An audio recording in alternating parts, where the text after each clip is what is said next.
Hello guys, class 11th। देखिए, हम second unit का ए पार्ट कंप्लीट कर चुके हैं। आज हम स्टार्ट करते हैं सेकेंड यूनिट का बी पार्ट। यानी कि ए पार्ट में हमने पढ़ा है डिस्टेंस, डिस्प्लेसमेंट, स्पीड और वेलोसिटी के बारे में। हम बी पार्ट में डिस्कस करेंगे एक्सीलरेशन के बारे में। तो सबसे पहले बात यह आती कि एक्सीलरेशन होता क्या है। तो एक्सीलरेशन क्या होता है, जो हमारे पास वेलोसिटी होती है उसके अंदर टाइम के साथ चेंजमेंट क्या कहलाता है, एक्सीलरेशन कहलाता है। यानी कि change in the velocity of an object with time. जो भी वेलोसिटी के अंदर चेंज आता है वो टाइम कहलाता है, ठीक है। और वेलोसिटी क्या था, जो डिस्प्लेसमेंट के अंदर चेंज आ रहा था टाइम के साथ, वो क्या था हमारे पास, वेलोसिटी। और एक्सीलरेशन क्या है, वेलोसिटी के अंदर जो चेंज आ रहा है टाइम के साथ, वही क्या कहलाता है, हमारा एक्सीलरेशन कहलाता है, ठीक है। हमारा यहाँ पे एक्सीलरेशन का फॉर्मूला बनता है change in velocity by change in time. Clear है बात। अब वेलोसिटी की ऐसा यूनिट क्या थी, मीटर पर सेकंड, और टाइम की सेकंड होती है। तो एक्सीलरेशन की हमारे पास यहां से यूनिट निकलेगी मीटर पर सेकंड स्क्वायर। क्लियर है इतनी बात। तो एक्सीलरेशन को हम तीन तरह से देख सकते हैं। क्या, एक होता है हमारे पास पॉजिटिव एक्सीलरेशन, दूसरा होता है नेगेटिव एक्सीलरेशन, तीसरा होता है जीरो एक्सीलरेशन। क्लियर है इतनी बात। तो पॉजिटिव एक्सीलरेशन कौन सा होगा, जो वेलोसिटी के अंदर पॉजिटिव चेंज होगा वही पॉजिटिव एक्सीलरेशन कहलाएगा। If change in velocity is positive, अगर वेलोसिटी में पॉजिटिव चेंज है तो वो पॉजिटिव एक्सीलरेशन कहलाएगा। क्लियर इतनी बात। जैसे मान लो कोई ऑब्जेक्ट है, वो ए पॉइंट से, मान लो ये कोई ऑब्जेक्ट है, ये जा रहा है 10 मीटर पर सेकेंड से मूव कर रहा है, ठीक है। उसके बाद क्या हो जाता है, एकदम कितना मोमेंट चेंज, इसमें कितना वेलोसिटी में चेंज आता है, 6 मीटर पर सेकेंड आ जाता है, ठीक है, एक पॉइंट के बाद। तो क्या होगा, दोनों का डिफरेंस देखेंगे हम। तो क्या होगा, इसमें चेंज इन वेलोसिटी कितनी होगी, 4 मीटर पर सेकेंड, ठीक है। यानी कि वो कैसे आई, पॉजिटिव आई। तो ये क्या है, वेलोसिटी में चेंज कितना हुआ, पॉजिटिव हुआ, तो उसको हम पॉजिटिव एक्सीलरेशन बोलेंगे। क्लियर है इतनी बात। नेगेटिव एक्सीलरेशन कौन सा होगा, जो वेलोसिटी के अंदर नेगेटिव चेंजमेंट होगा वही क्या कहलाएगा, negative acceleration. If change in velocity is negative, मान लो पहले 6 मीटर पर सेकेंड से मूव कर रही थी, उसके बाद कितना हुआ, 10 मीटर पर सेकेंड हो गया एकदम से उसकी स्पीड, या वेलोसिटी बोल सकते हैं हम इसको, क्योंकि स्ट्रेट लाइन में मूव करता है, ठीक है। तो क्या होगा, इसमें कितना चेंजमेंट हुआ, नेगेटिव में 4 मीटर पर सेकेंड, किसमें आया, नेगेटिव में आया। तो वो क्या कहलाएगा, हमारा नेगेटिव एक्सीलरेशन। यानी कि वेलोसिटी में टाइम के साथ नेगेटिव अगर चेंज आता है तो वो तो नेगेटिव एक्सीलरेशन कहलाएगा। अगर पॉजिटिव चेंजमेंट आती तो पॉजिटिव एक्सीलरेशन कहलाएगा, ठीक है। जीरो एक्सीलरेशन कौन सा होगा, if object move with constant velocity. यानी कि कोई ऑब्जेक्ट पहले 10 मीटर पर सेकेंड से मूव कर रहा है, और जब बाद में भी जब वो रुकता है, या फिर मान लो हम जब नोट करते हैं तब 10 मीटर पर सेकेंड ही उसकी वेलोसिटी हमें मिलती है, तो इसका मतलब एक्सीलरेशन में कोई चेंज नहीं हुआ टाइम के साथ। जिस वेलोसिटी से मूव कर रहा था उसी वेलोसिटी से मूव कर रहा है, यानी कि कांस्टेंट है उसकी वेलोसिटी। तो उसमें एक्सीलरेशन क्या कहलाएगा, हमारा जीरो एक्सीलरेशन होगा। क्लियर है इतनी बात। अब हम ये देखते हैं, हमारे पास जैसे वेलोसिटी स्पीड के जो टाइप देखे थे हमने, वही किसमें देखेंगे हम, एक्सीलरेशन के अंदर टाइप देखेंगे, यानी कि टाइप्स ऑफ एक्सीलरेशन। तो सबसे पहले बात करेंगे यूनिफॉर्म एक्सीलरेशन की। यानी कि यूनिफॉर्म एक्सीलरेशन क्या होगा, सेम वेलोसिटी का चेंजमेंट होना किसके साथ, इक्वल इंटरवल ऑफ टाइम के साथ। यानी कि if velocity of an object changes y equal amount, यानी कि जो ऑब्जेक्ट की वेलोसिटी है वो चेंज हो रही है इक्वल अमाउंट किसके साथ, इक्वल इंटरवल ऑफ टाइम के साथ। यानी कि दोनों क्या होंगे, इक्वल इक्वल, वेलोसिटी में भी उतना ही चेंज जितना टाइम में चेंज आएगा, तो वो क्या कहलाएगा, हमारा यूनिफॉर्म एक्सीलरेशन कहलाएगा। नॉन यूनिफॉर्म एक्सीलरेशन कौन सा होगा, वेलोसिटी में चेंजमेंट कितना, unequal amount in equal interval of time. यानी कि एक बार वेलोसिटी कितनी है, 2 मीटर पर सेकेंड है, 2 मिनट में जब देखी हमने, या 2 सेकेंड में जब नोट की, उसके बाद 5 मीटर पर सेकेंड आ गई कितने में, नेक्स्ट 2 सेकेंड में, फिर आगे 15 मीटर पर सेकेंड आ गई नेक्स्ट 2 सेकेंड में। वो क्या, हमारी अनइक्वल अमाउंट चेंजमेंट है वेलोसिटी के अंदर, किसके साथ, इक्वल इंटरवल ऑफ टाइम के साथ। उसको हम बोलेंगे non uniform acceleration. Same definition है वेलोसिटी वाली, जो हमारे पास यूनिफॉर्म स्पीड थी उसमें भी क्या था, किसमें चेंजमेंट थी, डिस्टेंस में, किसके साथ, टाइम के साथ। तो एक्सीलरेशन देख रहे हैं तो किसमें चेंजमेंट, वेलोसिटी में, किसके साथ, टाइम के साथ। नॉन यूनिफॉर्म में भी सेम क्या था, अनइक्वल अमाउंट किसकी थी, डिस्टेंस की थी, किसके साथ, टाइम के साथ। तो नॉन यूनिफॉर्म जब एक्सेलरेशन देख रहे हैं तो किसमें होगा, वेलोसिटी में चेंज होगा, an equal amount in equal interval of time. Clear है इतनी बात। अब देखते हैं, बात करते हैं एवरेज एक्सेलरेशन की। एवरेज एक्सेलरेशन क्या होगा, यानी कि जो टोटल वेलोसिटी के अंदर कितना चेंज हुआ, किसके साथ, टोटल टाइम के साथ, वो हम क्या लेंगे, एवरेज एक्सेलरेशन, यानी कि total change in velocity by total time. Clear है ये बात। फोर्थ हमारे पास इंस्टेंटेनियस एक्सेलरेशन। इंस्टेंटेनियस एक्सेलरेशन क्या होगा, कोई भी ऑब्जेक्ट के अंदर उस पर्टिकुलर इंस्टेंट ऑफ टाइम में कितना चेंज हुआ, वो क्या कहलाएगा, इंस्टेंटेनियस एक्सेलरेशन, यानी कि acceleration of an object at any particular instant of time. उस इंस्टेंट, उस टाइम के ऊपर, उस पर्टिकुलर टाइम पे कितना चेंजमेंट हुआ एक्सेलरेशन में, वही क्या कहलाएगा, इंस्टेंटेनियस एक्सेलरेशन। ठीक है, ये बात थी हमारे पास कुछ एक्सेलरेशन से रिलेटेड। अब हम बात करेंगे इक्वेशन ऑफ मोशन की। ठीक है, इंपॉर्टेंट टॉपिक है इक्वेशन ऑफ मोशन, जो कि हम 9th क्लास में इसको अच्छे से करके आ चुके हैं, इसका डेरिवेशन करके आ चुके हैं। ठीक है, लेकिन 11th में भी है तो इसको हम दोबारा से करेंगे। तो इजी है, इतना मुश्किल है नहीं, जो इसकी डेरिवेशंस है वो भी कवर करेंगे इसके अंदर। क्लियर है। 3 इक्वेशन है हमारे पास equation of motion. v equal you plus a t, s equal u t plus half a t square, v square. Third है हमारे पास v square minus you square equal to A s. ठीक है, सबसे पहले हम क्या देखते हैं, सबसे पहले ये देखते हैं कि इनको जो डिनोट कर रखा हमने, इनको बोलते क्या है। तो सबसे पहले जो हमारे पास u होता है, इसको हम क्या बोलते हैं, इनिशियल स्पीड बोलते हैं। ठीक है, और जो v है उसको हम बोलते हैं फाइनल स्पीड। क्लियर है बात। और जो a है वो क्या है हमारे पास, एक्सीलरेशन है, और जो t है उसको हम क्या बोलते हैं, टाइम बोलते हैं। क्लियर है इतनी बात। और जो एक बच गया हमारे पास क्या, s, यानी कि यहां लिख देंगे, ये भी क्या है, s है, इसको हम लेते हैं क्या, डिस्टेंस। क्लियर है इतनी बात। तो अगर ये नहीं याद है तो इनको ध्यान में रखना है, जिसको हम डिनोट कर रहे हैं उनको बोलते क्या है, ताकि न्यूमेरिकल तभी सोल्व होंगे जब हमें ये पता रहेगा। तो v equal you plus a T है, v क्या है, फाइनल स्पीड या वेलोसिटी, u क्या है, इनिशियल वेलोसिटी, a क्या है, एक्सेलरेशन, t क्या है, टाइम, s क्या हमारा, डिस्टेंस। क्लियर है इतनी बात। ठीक है, यहां से हम शुरू करते हैं डेरिवेशन करना। Derivation of equation of motion of an object moving uniformly along a straight line. सबसे पहले डेरिवेशन ड्राइव करेंगे तीनों इक्वेशन ऑफ मोशन को, किससे, मूविंग यूनिफॉर्मली, कोई ऑब्जेक्ट मूव कर रहा है यूनिफॉर्म स्पीड से, किसमें, स्ट्रेट लाइन में। ठीक है, क्लियर इतनी बात। तो देखिए क्या है हमारे पास, ये पॉइंट है ए, इनिशियल वेलोसिटी होगी यहां से हमारी u इसकी, ये b है, इसकी फाइनल वेलोसिटी क्या होगी, v होगी। क्लियर इतनी बात। तो यहाँ पे ऑब्जेक्ट है, यहां से इसने स्टार्ट किया, ये t टाइम पे 0 सेकंड है यहाँ पे हमारे पास, ये ऑब्जेक्ट यहां तक पहुंच गया मूव करते हुए टाइम 2 सेकंड पे, ये हमारे पास टाइम 4 सेकंड है, यहाँ पे 6 सेकंड, और लास्ट में हमने मान लिया t सेकंड है।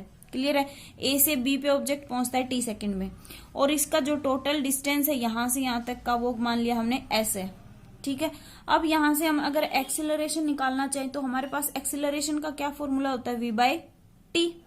ठीक है, तो यहां से इसके हम वेलोसिटी निकालें, v इक्वल क्या होगा, a इंटू टी। तो यहाँ पे एक्सेलरेशन इंटू टाइम 0 है, तो एक्सेलरेशन यहाँ का, ये वेलोसिटी यहाँ की क्या हो जाएगी, 0 हो जाएगी। यहाँ पे वेलोसिटी क्या होगी, acceleration into 2, acceleration into 4, acceleration into 6, और यहाँ टी टाइम पे क्या हो जाएगी, v equal a T. Straight line में मूव करा है इसलिए हमने ये डायग्राम बनाया। ठीक है, यानी कि स्ट्रेट लाइन शो कर दी। ये था हमारे पास जो समझने की चीजें थी वो। अब यहां से हमारे फर्स्ट जो इक्वेशन है v equal you plus a T, उसको हम ड्राइव करने जा रहे हैं। तो फर्स्ट पॉइंट है हमारे पास, क्या प्रूव करेंगे, v equal you plus a T. ठीक है, तो हम क्या करते हैं, हमें पता है एक्सीलरेशन क्या होता है, change in velocity by time. ठीक है, इस बात का हमें पता है, यानी कि change in velocity by change in time. ठीक है, तो कितना हुआ चेंज हमारे पास, वेलोसिटी में क्या है, फाइनल v है, इनिशियल u है, तो क्या हो जाएगा चेंज वेलोसिटी में, v minus u by time कितना है, t और माइनस 0, यानी कि t माइनस 0। क्लियर है, यहां से ए इक्वल क्या हो जाएगा, a equal v minus u by t. इसको हमने इक्वेशन 1 नाम दे दिया। क्लियर है इतनी बात। अब टी को इधर ले जाएंगे, ए टी इक्वल क्या हो जाएगा, वी माइनस यू। ठीक है, हमारे पास v इक्वल क्या आ जाएगा, u को इस साइड ले आएंगे, u प्लस ए टी। यही क्या थी हमारी इक्वेशन फर्स्ट, जो हमने प्रूव कर ली है स्ट्रेट लाइन के लिए, जो ऑब्जेक्ट किस में मूव कर रहा है, यूनिफॉर्मली। ठीक है, तो हमने क्या माना, एक्सेलरेशन क्या होता है, change in velocity by change in time. तो चेंज इन वेलोसिटी कितना है, फाइनल माइनस इनिशियल करते हैं, तो v minus you by T minus 0। A equal क्या हो जाएगा, v minus you by T. इसको हमने इक्वेशन 1 नाम दे दिया। यहां से क्रॉस मल्टीप्लाई करेंगे तो a t equal u minus v आ जाएगा। अब इस u को इस साइड ले आएंगे, क्योंकि जो हमारी equation of first equation of motion है वो प्रूव करनी है। v इक्वल क्या हो जाएगा, u प्लस ए टी। इसको हमने क्या कर दिया, इक्वेशन 2 नाम दे दिया। ठीक है, इतनी यहां तक हमारे पास क्या आ गई, इक्वेशन 1 प्रूव होगी। अब क्या प्रूव कर रहे हैं, s equal u t plus half a t square prove करना चाह रहे हैं। तो सेकेंड पार्ट देखिए, सेकेंड पार्ट क्या कहता है, हमारे पास s equal u t plus half a t prove करना है। एस यानी कि डिस्टेंस है, तो हम वहीं से फॉर्मूला लेके चलेंगे। डिस्टेंस का फॉर्मूला हमारे पास क्या होता है, स्पीड इंटू टाइम। क्लियर है बात। तो यहां से हमारे पास स्पीड को हम एस से डिनोट कर रहे हैं, स्पीड 2 के लिए ले रहे हैं, यानी कि इनिशियल और फाइनल की बात हो रही है, तो इसको हम एवरेज वेलोसिटी भी लिख सकते हैं इनटू टाइम। एवरेज वेलोसिटी कैसे निकालते हैं, इनिशियल प्लस फाइनल बाय 2 करते हैं। ठीक है, यानी कि u plus V by 2 average velocity निकलेगी ऐसे, इनटू क्या है, t है। अब हमारे पास इक्वेशन क्या थी, जो सेकंड इक्वेशन आई है, यानी कि जो फर्स्ट इक्वेशन ऑफ मोशन थी वो क्या आई थी पीछे पेज पे, क्या है, u equal v equal you plus a T. यही तो थी हमारे पास जो इक्वेशन ऑफ मोशन फर्स्ट निकल के आई, क्या, v equal you plus a T. तो यहाँ पे हम किसकी वैल्यू पुट कर देंगे, v की वैल्यू पुट कर देंगे, u प्लस ए टी। क्या हो जाएगा, u plus a T divide by कितना, 2 इंटू क्या है, टाइम। तो यहां से u प्लस यू कितना हो जाएगा, 2u plus a T by 2 into क्या है, t। यहां से अगर हम इनको अलग अलग लिखेंगे, 2u by 2 plus a T by 2, और किसके मल्टीप्लाई में है, t साथ में है, तो t साथ में लिख देंगे, अंदर मल्टीप्लाई करवाएंगे, ये 2 से 2 कैंसिल हो जाएगा, t के अंदर मल्टीप्लाई, s इक्वल कितना हो जाएगा, you t plus half a T, और एक t की मल्टीप्लाई करवाएंगे, टी स्क्वायर। यहां से क्या निकल के आ गया हमारे पास, सेकेंड इक्वेशन ऑफ मोशन। क्या करना था, s equal u t plus half a t prove करना है, तो s क्या हमारे पास, डिस्टेंस। वहीं से हमारा फॉर्मूला हम स्टार्ट करेंगे, distance equal speed into time. Speed अगर u और v इनिशियल और फाइनल का जिक्र है तो एवरेज वेलोसिटी लिख सकते हैं हम इसको। तो एवरेज वेलोसिटी कैसे निकालते हैं, इनिशियल प्लस फाइनल बाय 2 करके इंटू टाइम। अब यहाँ पे v की जगह हमने equation of first equation of motion prove की है, वहां ये वैल्यू पुट कर देंगे, v की जगह u plus a T. You plus you कितना, 2u plus a T by 2 into T. अब यहां से 2 को अलग अलग लिख दिया हमने और t के अंदर मल्टीप्लाई करवा दी। तो सोल्व करते हैं तो इक्वेशन ऑफ मोशन सेकंड आ जाती है हमारे पास, s equal u t plus half a t square. Clear है इतनी बात। इसको हमने इक्वेशन 3 नाम दे दिया, और ये जो वैल्यू पुट की ये कहां से आई है, फ्रॉम इक्वेशन 2 से। इतनी बात क्लियर है। थर्ड देखिए, हम थर्ड पॉइंट निकालेंगे। अब क्या आएगा, third point, third equation of motion कैसे निकालेंगे, हमें याद होनी चाहिए क्या है, V square minus you square equal to S. हमारे पास जो इक्वेशन ये थर्ड है, यहां से क्या करेंगे, फ्रॉम इक्वेशन 3। फ्रॉम इक्वेशन 3 से क्या है, वैल्यू 3 की, s equal you plus V by 2 into कितना है, टाइम है। ठीक है, अब हमारे पास फॉर्मूले में कहीं भी t का कोई जिक्र नहीं है, V square minus you square equal to A S है। ठीक है, तो इस t को यहां से एलिमिनेट करेंगे। t को एलिमिनेट कैसे करेंगे, हमारे पास क्या थी, इक्वेशन फर्स्ट थी, जो हमने इक्वेशन फर्स्ट निकाली थी वो क्या इक्वेशन थी हमारे पास, फ्रॉम 1। इधर लिखेंगे क्या है हमारे पास, t equal v minus you by a. इसको हमने इक्वेशन 1 नाम दिया था, बैक जाके देखना एक बार, t equal v minus you by a क्या था यहां से। तो यहां से हम क्या कर सकते हैं, t की वैल्यू यहां पे पुट कर देंगे, क्या आ जाएगा, from 1 s equal u plus V by two into T की वैल्यू कितनी है, v minus you by A, इतना है। अब हमें अगर थोड़ा बहुत भी मैथ आता होगा तो फॉर्मूला पता है a plus B into A minus B का क्या होता है, A square minus B square. तो यहां से क्या हो जाएगा, V square minus you square, ये फॉर्मूला है हमारे पास, बनेगा यहां से बाय कितना 2a हो जाएगा। ठीक है, इस 2a को इधर ले आएंगे तो क्या बनेगा, v square minus you square equal to A s. ये क्या आ गया हमारे पास, थर्ड इक्वेशन ऑफ मोशन आई। क्लियर है, यानी कि तीनों इक्वेशन हमने किससे प्रूव कर ली, स्ट्रेट लाइन से।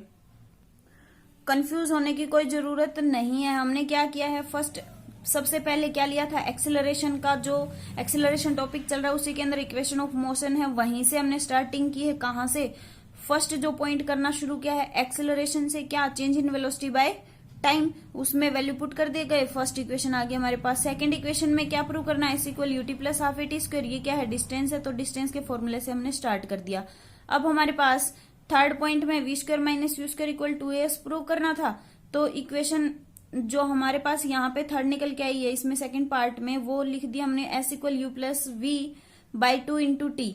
तो हमारे पास थर्ड इक्वेशन में टी का कोई जिक्र नहीं है, टी का कोई काम नहीं है, इसलिए टी को यहां से क्या करेंगे, एलिमिनेट करेंगे। तो टी की वैल्यू हम फ्रॉम इक्वेशन फर्स्ट से ले आएंगे, यहाँ पे वैल्यू पुट करेंगे और हमारा आंसर निकल जाएगा, यानी कि third equation of motion prove हो जाएगी। क्लियर है इतनी बात।